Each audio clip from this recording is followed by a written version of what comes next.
What do you do when you have a wheel and a pedal? I want them to start moving.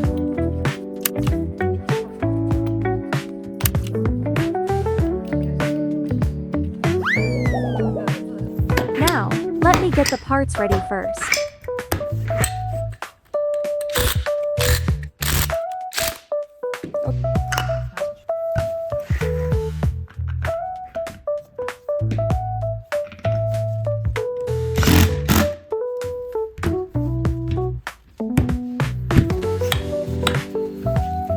Tighten the screws for each joint.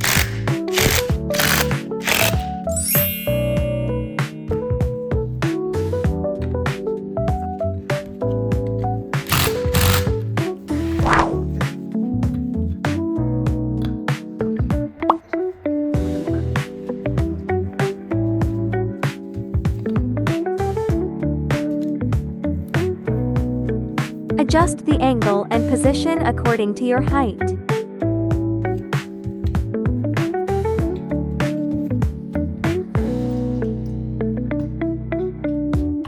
Now let's put it together.